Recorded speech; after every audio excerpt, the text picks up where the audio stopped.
किछि कथा सहित कष्ट मनीष को केवल शक्त कराए ना ताको संवेदनशील कराई थाए।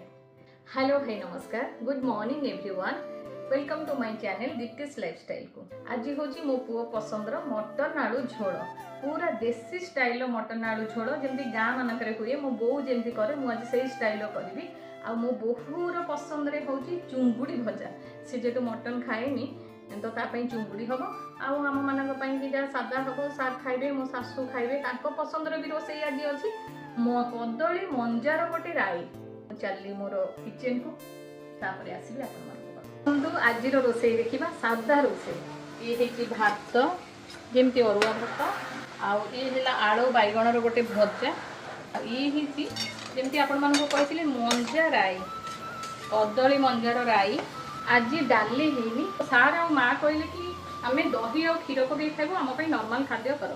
तो क्षीर भी फुटैकी रखी, दही अच्छी, दही क्षीर से मैंने पकईकी खाइबे जार जहाँ पसंद जी जमी खाइबे। आमर नॉनभेज आलूटा को भल भाव में छाणी दूची मटन पाई। तापरे रसुण पियाज अदा नहीं पियाजटा को चॉपिंग कर दौची अदा रसुण को आगे पियाज पकई भल भाव में पेस्ट करदेली। पेस्ट सरीगला मु तेल बसैली, तेल गरम होला परे कटिंग चॉपिंग करिथिबा पियाज को से तेल रे पकेइली, भल भाव में से कषिबा पई छाड़िली। तादरे हळदी गुंड लंका गुंड आउ टिके धनिया पाउडर एतिकी पकईची, बेसी किछि मसला देइनी।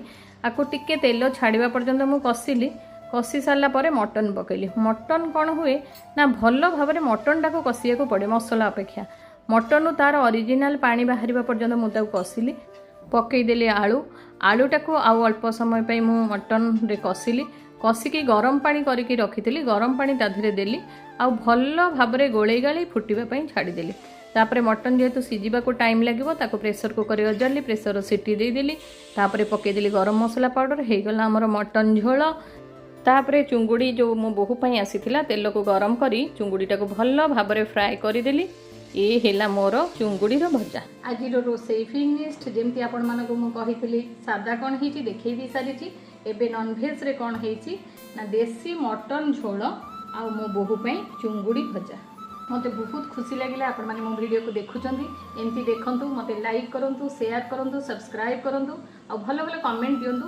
आपण मानकर कौन पसंद मु आपण मानक पाखक नहीं कि आसीबी आ मु जा जानिथिबी मु भी ताको आपण मानक देखेबी। रहुची, बाय बाय।